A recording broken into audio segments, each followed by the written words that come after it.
Welcome to another episode of the Above the Business podcast. My name is Bradley Hamner, your host. On today's episode, we have Elizabeth Eiss. She's the founder and CEO of ResultsResourcing, an innovative online talent curation. That word is very important. Online talent curation platform and service that Elizabeth had designed and co-developed, and she pioneered a human-led, AI-enabled system that simplifies the process of engaging on-demand virtual talent. Now, if you've never had someone who's a remote or a virtual assistant or a freelancer in your business, I didn't either until about 6 years ago, but we dive into some of the mental makeup and the different things that someone could actually do on your team that maybe you've never considered freelance, fractional, remote work. I think this episode becomes a real masterclass for you. Without further ado, here's my conversation with Elizabeth Eiss. Elizabeth, welcome to the Above the Business podcast. Thank you so much, Bradley. Glad to be here. Great to have you. We'd love to start with background and origin stories. So why don't you take people back and bring us to present day about how you got to where you are today? All right. Well, like many, I started in corporate America and had a long, rewarding and successful career there. But 24 years ago, I up and joined my first startup.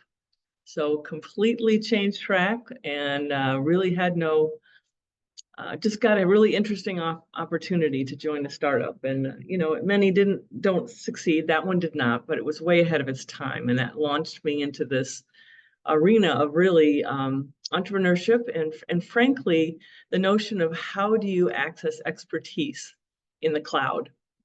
And, that was really what that first startup was all about. That didn't succeed. But what you see today through podcasting or whatever it is the ways to find expertise are so numerous. I happen to have focused on freelancers and how small businesses, solopreneurs can scale their businesses by hiring really talented people that are remote. And 24 years ago, the notion of the gig economy, freelancers, remote were very foreign concepts, especially to small businesses. Bigger businesses had been adopting that for a long while. But to make a long story short, I ended up hiring a lot of freelancers myself and finding that for a small business that doesn't have my big business operations background, found it difficult to find talent. I found it easy and found great talent. So I ended up building a company called ResultsResourcing because we resource results. And we're kind of a combination, a hybrid staffing company and talent platform. And we are exclusively focused on solopreneurs and small employers to help them hire high quality freelancers so they can outsource, in particular, their back room. And they can focus on really what derives value for their firms.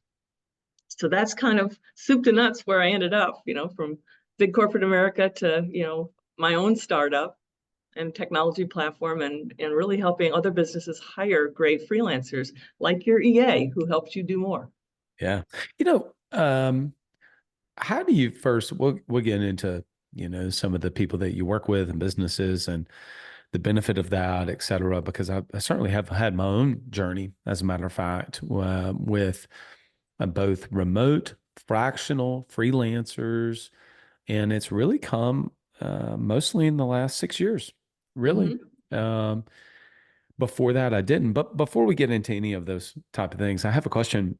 When you look back, and that business was before its time, and you see now where it is, what are some of the lessons that you maybe have in that experience with someone who has an idea?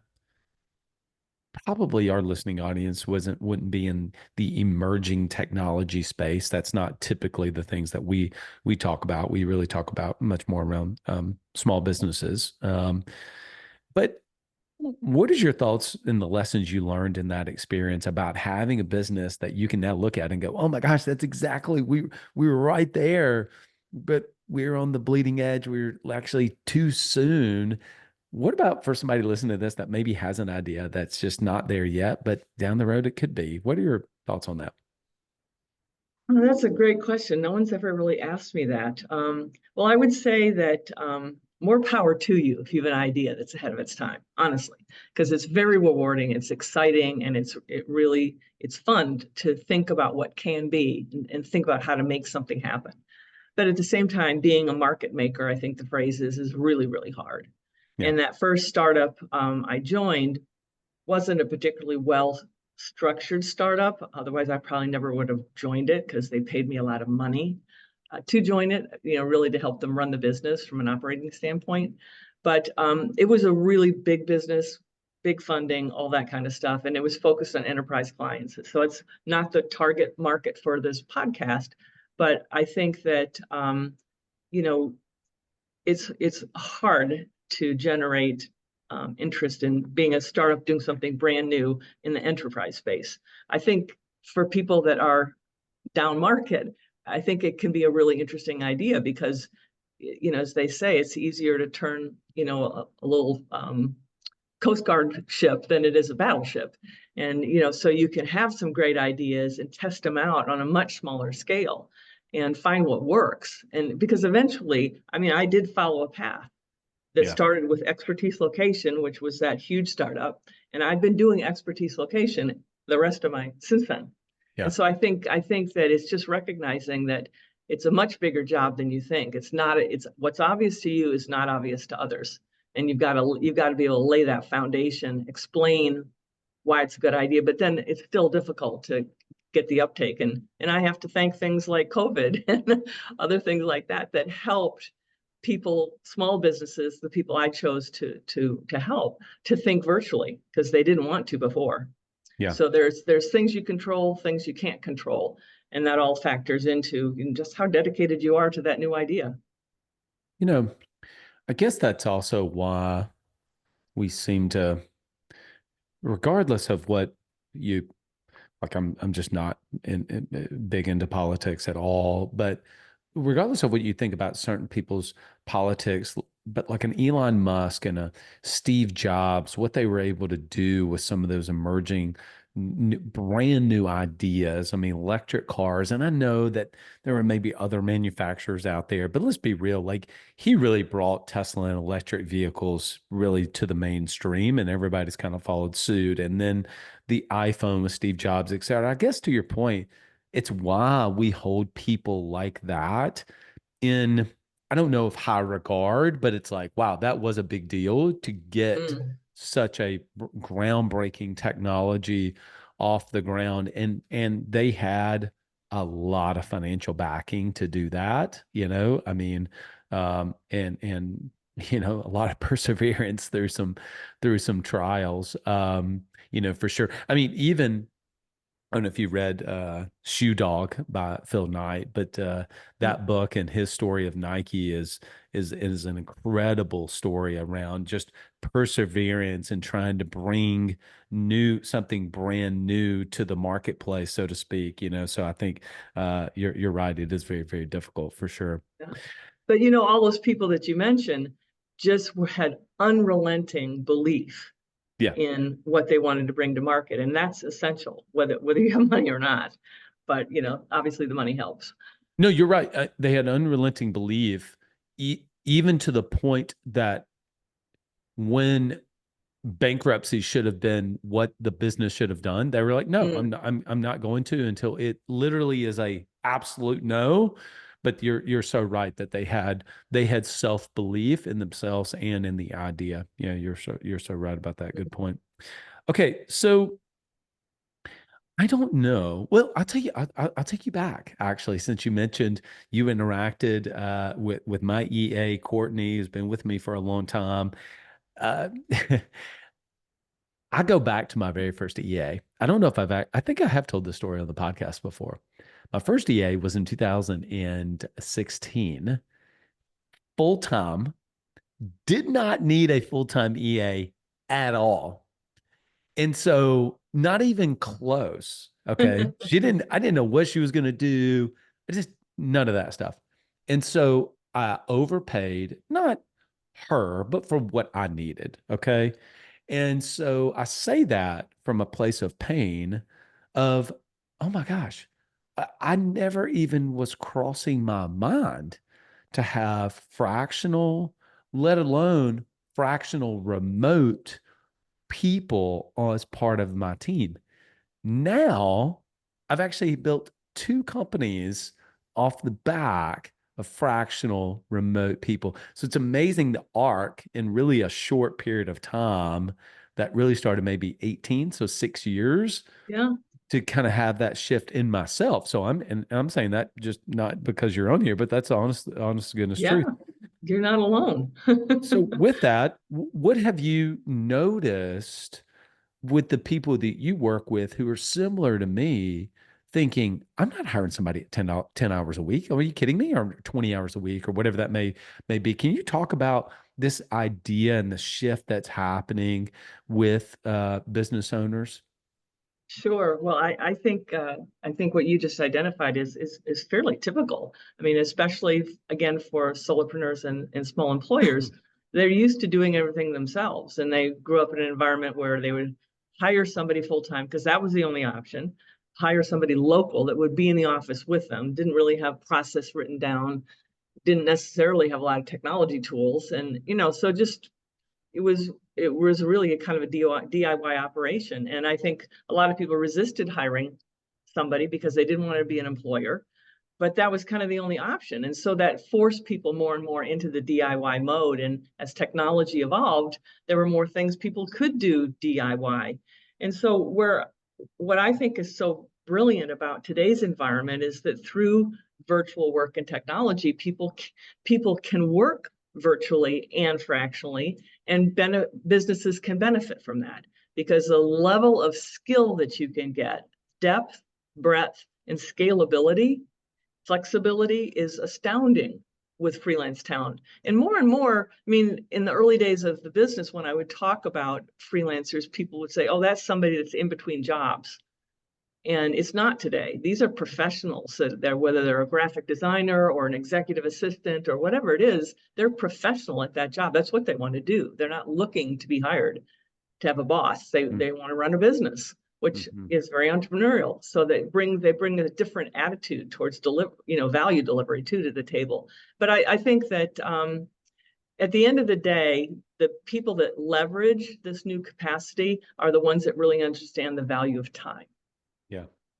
Because if you understand the value of your time, you're not going to be tempted to do things yourself that you can because there's technology, but should you, when someone else can do it for you and probably do it better because Yeah. they understand whether it's QuickBooks or Canva or whatever the tool is, I think you can really get an amazing talent. For pretty much anywhere in the world. I happen to focus on US and Canada. Most of the people come to us for freelancers that understand the culture here and Mm. understand how to do business in the United States or Canada. There are super smart people that speak and write English super well all over the world, but they lack the value of knowing the environment here and really how to operate in it. Okay, we're gonna play a game. All right. I've never done this on the podcast, but I think we'll see how it turns out. Okay. All right. I try ideas on the podcast with different things. Okay, so here's what I'm gonna do. I have already expressed like the use of freelancers in my own business. I mean, we have a couple, Ali on our team that's going to listen to this and his entire team that edit our episode. They've been or edit our podcast. They're amazing. And Yeah. uh, I don't even know if we've ever actually jumped on a Zoom call ever with them in 4.5 years. And they're incredible. And I love you, Ali and Effie and the team over there. So they're an example. So here's the game we're going to play. I'm going to play devil's advocate. Okay. Sure. So I'm going to come back. My personality is not to be argumentative. So this is going to be playful in nature. Okay. So I'm going to ask some questions and say, yeah, but Elizabeth, what about X? Okay. Does that sound good? Are you Sure. up for this? I Okay. am. Yeah, but Elizabeth, I hear that. But here's the deal. They're not going to be committed to my business. They're just going to do shoddy, half butt work because, see, they're not on my team full time. Not true. It all depends on who you choose. If you choose, it's like anything. If you choose poorly, you could definitely get that result. But if you choose correctly, and that's actually part of what we do, we curate freelance talent to make sure we do the vetting and the testing and making sure that somebody is going to deliver the skills that they say they can deliver. So, it's really a matter of who you pick and whether you bought into their marketing. And I think that's actually part of the problem with platforms. Well, there's two sources: platforms, and then your friendly neighbor that's trying to do you a favor. They don't really understand your business. And so if you type in some keywords for whatever you need into a platform, you're talking to technology, and it's just going to respond to the words you type in. And you could see 1,000 results, profiles, and you got to go through all those profiles to figure out which ones are the good ones, because they're not all good, or they're not all equally good, depending on what the need is. And it also depends on how well you define your needs, because I find that's a big problem too. People don't really understand what it takes, the skills themselves and the skill level that's required to get you to wherever you want. So I think it's really, it's a mixture of all those things that really drive results. But if you hire a business owner, they're going to be committed to you not to punch a clock, but to deliver results, because that's really, you're a client to them, and it's a different mentality. All right, we'll do another one. Yeah, but I'm used to working with people in person, local, because I need them to see me and I want to sit down with them and I want to talk to them and I need them to get to kind of know my business really in and out. So, dealing with somebody that is not with me present, that's maybe kind of outside of the US or even outside of kind of my geographic area, that kind of makes me a little uncomfortable. I get that, but at the same time, do you have a lawyer? Do you have a CPA? Are they sitting next to you every day of the week? Do they know your business? I mean, I think there are some people that we outsource all the time. We don't even think twice about that. And if you have tools like Zoom, I'm looking at you today and I'm looking at your cool backdrop in your office. We could easily be sharing documents and things like that. There's lots of ways to work together today. And I think that whether we like it or not, and I think COVID, the period where COVID prevailed, forced a lot of people into virtual work. And the ones that adapted, because I think adaptability, whether you're talking about remote work or something else, are the ones that survive. Yeah. Because at the end of the day, the world's going to impose things on you. And really running a local-based business beyond a certain scale just probably isn't viable anymore. Plus, being remote opens up new markets to you that, talent-wise, as well as potential customers. And that's an expansive idea for a business. We have a designer on our team. She's a freelancer. She was a referral actually from one of my coaches. And I really honestly think about her as part of our team at this point. She's done so many things. She's incredible at the work that she does. We just had her work on an asset submitted to her. It was submitted to her a Google Doc. She already has all of our brand identity, and she sent something back that I was like, wow, that is so much better than I ever thought that actually could be. And I'll give her feedback, and she doesn't take offense to my feedback. I'll say like, I don't like this. I don't like this. She wants that. It's great. Yeah. I say that to say, again, 5, 6 years ago, Bradley just never would have been able to. And we communicate over Slack. She's in Slovenia. She's been on a Zoom call with me one time. So I say all that to say, obviously, I've been able to kind of use some tools, Slack, Loom, to, learn how to work asynchronously. And so this is a two-part question. Okay. One is somebody listening to this may not be at that point they don't know how to work even asynchronously with a freelancer, number one. And then number two, admittedly, Petra was a referral from somebody in my market. There's a needle in the haystack. I don't know who's good.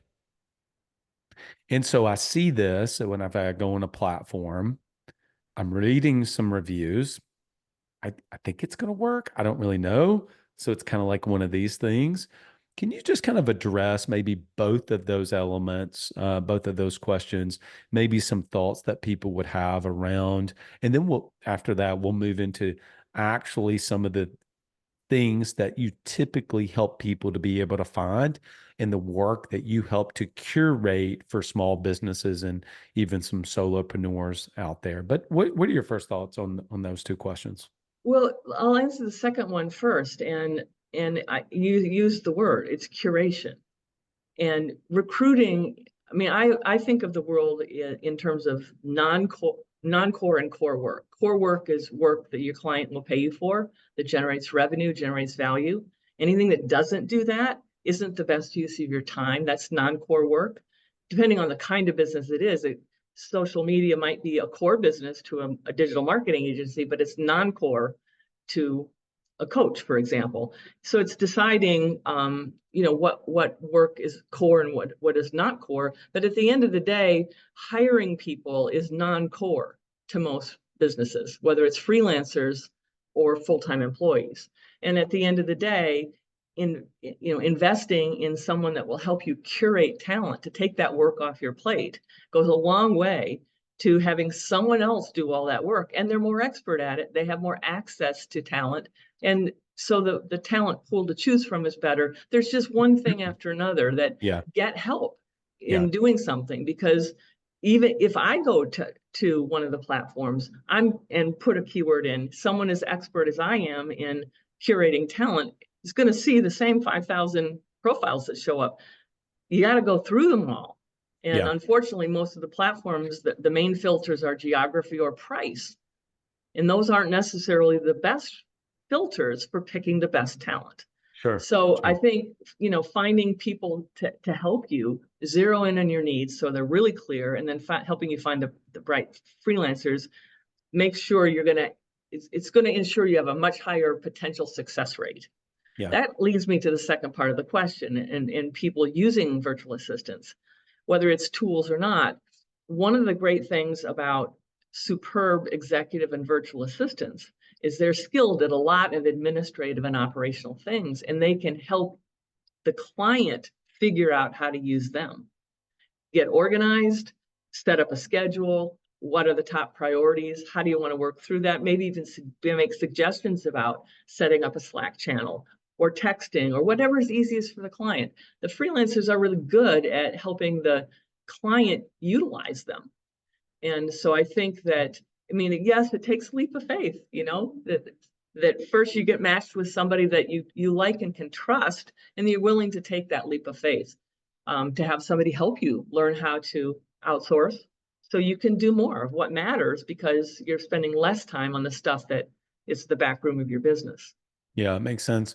So what is the actual experience like? I mean, walk me through maybe the typical things that people come to you with, the typical placements, the typical work that is being, you've obviously mentioned that a couple times already, but what does that typically look like? What's the typical experience like whenever they reach out to you? How long does it take? I mean, what's the actual fulfillment and delivery look like practically? Okay. Well, people come to us for all kinds of things. And I would say that the wish list is quite narrow when people come to us. They think about the things like managing their calendar, or their emails out of control, or their invoicing isn't up to date. If they have a CRM, they're not really utilizing it other than as kind of a big spreadsheet. Those are the kind of things that come to first. And I think so people come just looking for that immediate organizational hit, and help there.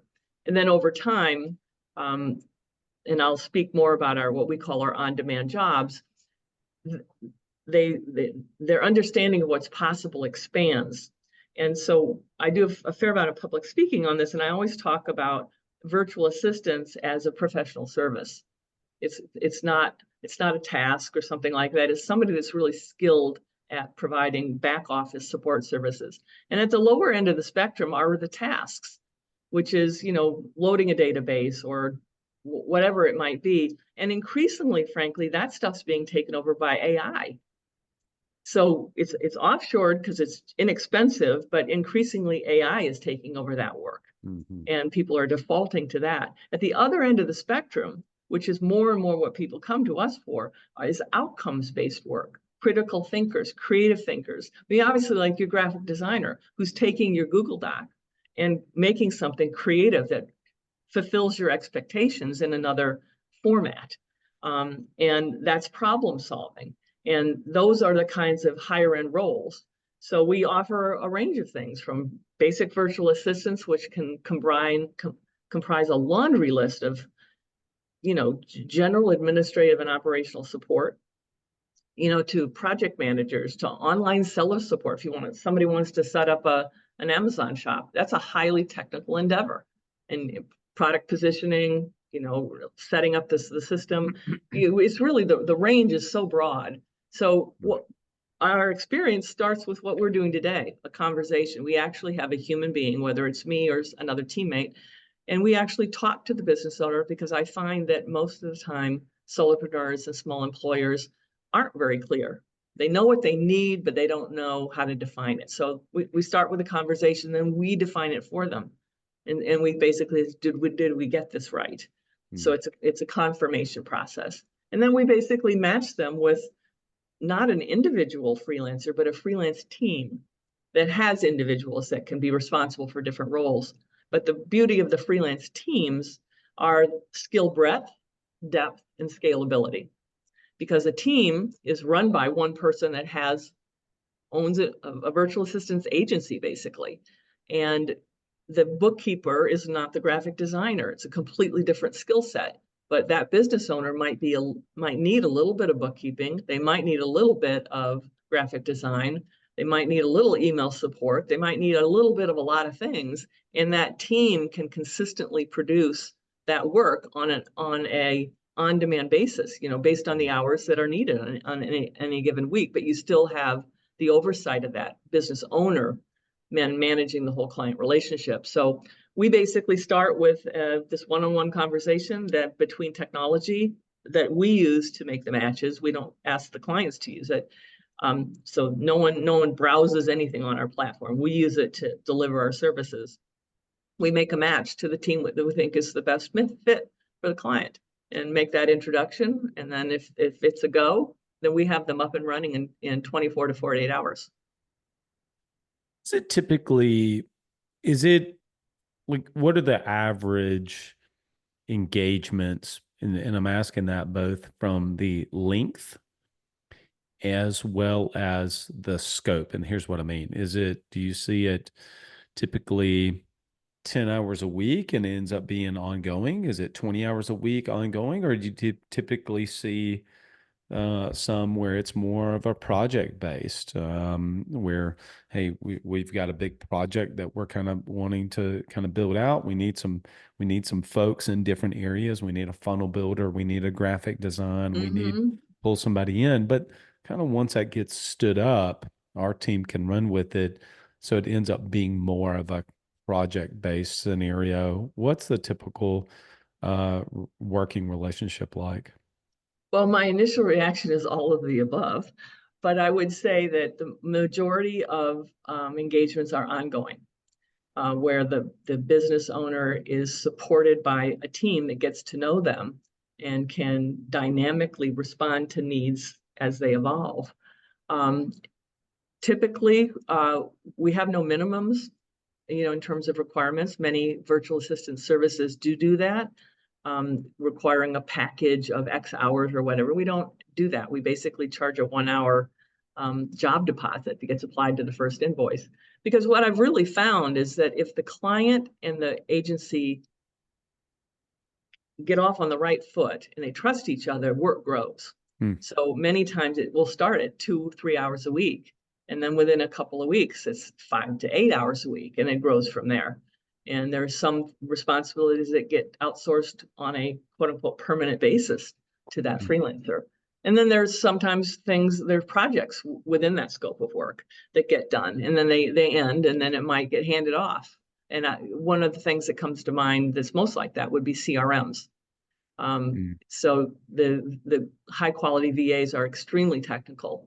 and to the point where they can really recommend, to a solopreneur who doesn't have a CRM, that, these are your choices, and I recommend this one or this one or this one, depending on what they want to do with it. But many small businesses, they will have a CRM, but it's set up to the bare minimum, and they are using it like a spreadsheet. And Yeah. so, the VAs will often, help them optimize those systems, set up templates, set up newsletters, set up email workflows, whatever it is. That would be an example of a project within the scope of ongoing work.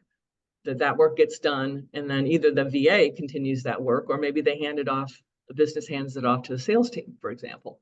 But Mm, you still have that continuity of the VA or EA that can keep it up and running. mm. Yeah. Same with websites, same kind of Yeah. thing. Makes sense. Makes sense. Yeah, I think for people listening, depending on where you are in the journey, but especially if you're under 1 million in revenue in that space, from me, and I'm sure you work with Mm, people at different spots, but it really does. You listen to someone like I love his content, but Alex Hormozy, and he talks about the quality of people that you bring on board, and then immediately your mind goes to, yeah, I can't afford somebody that's paid $250,000 a year. Like, I just can't, good for you. You're doing 100 million. Of course you can bring that person on. And so I think we get into like, well, what am I going to do? And so how do I actually begin to find? And I just, again, I think technology has improved that. Certainly COVID accelerated it with more acceptability with Zoom, right? As an example, for yeah, sure. And I think that there are really some incredibly talented people that you can tap into, that is really affordable as opposed to trying to do the work yourself. And to your point, I think that it allows you to focus much more on what we call RPA, or revenue producing yeah, activity time.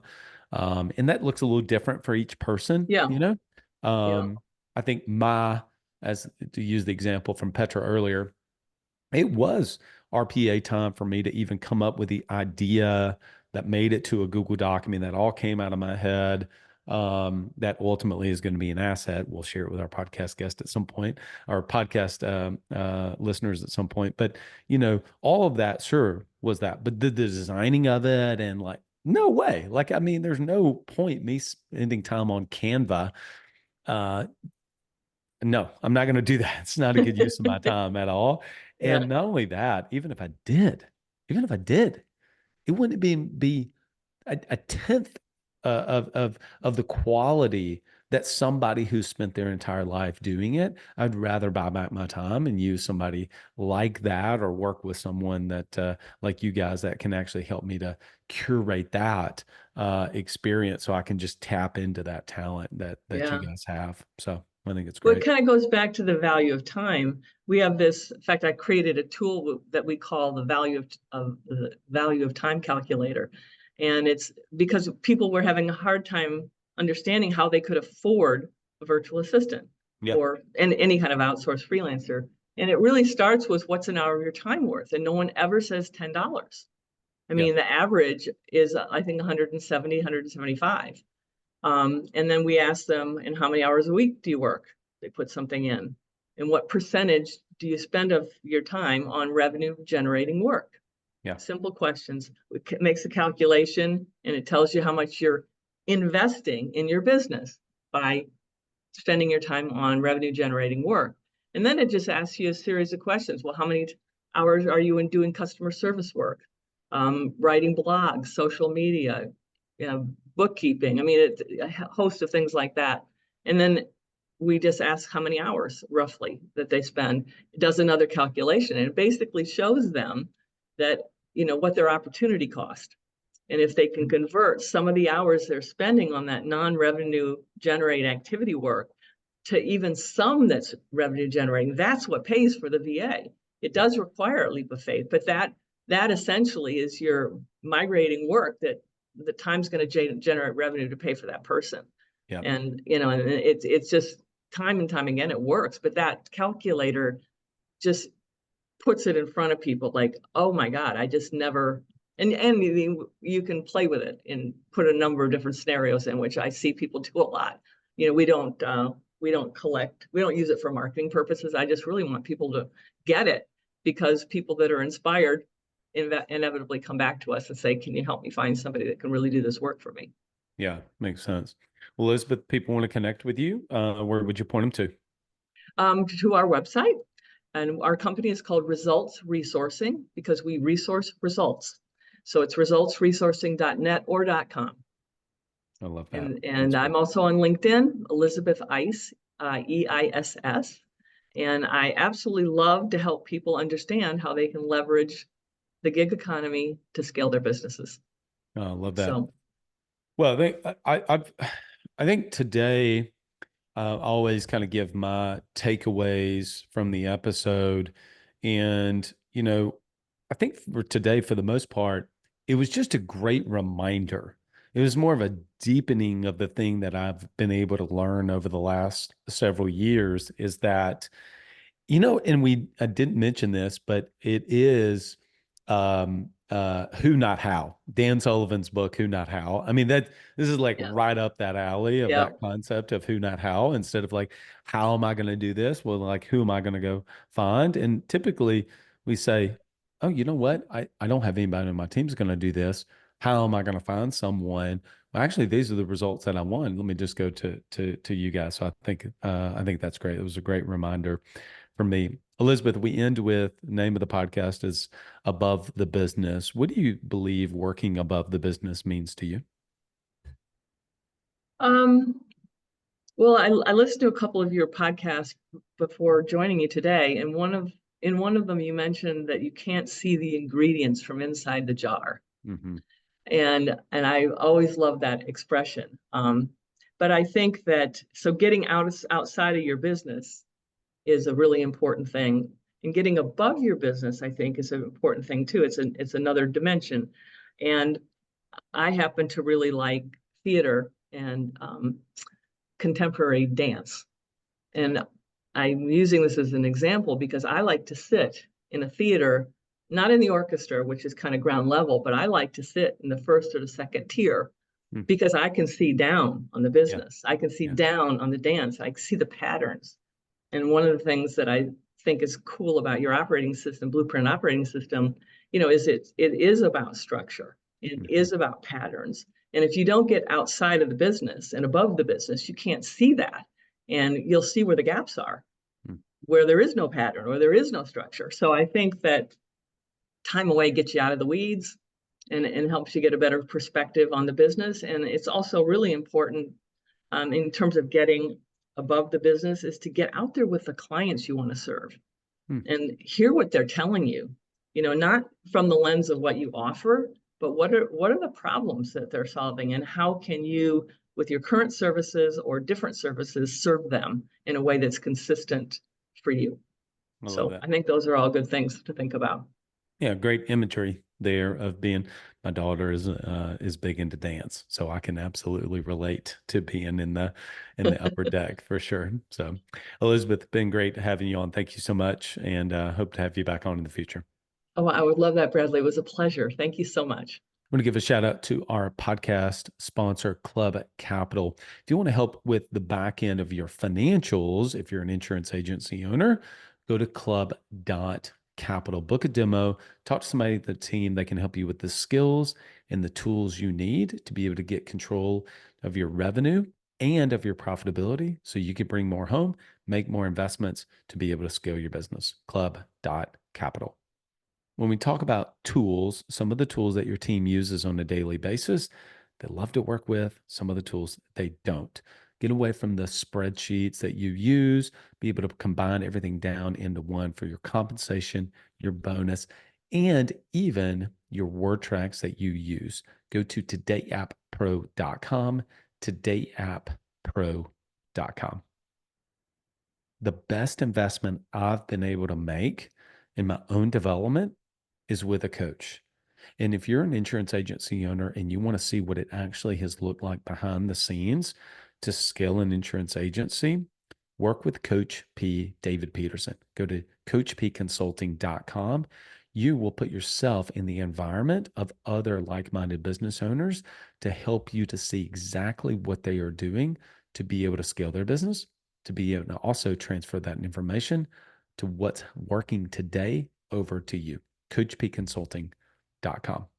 If you're looking to bring on a full-time team member onto your team and you know the value of A players, but you know that the first and the hardest part of the recruiting system is the posting and the reviewing and the initial phone screens and maybe even some of the initial assessments, Autopilot Recruiting can take all of that off of your plate to help you buy back your time. Autopilotrecruiting.com, autopilotrecruiting.com. Until next episode, lead well.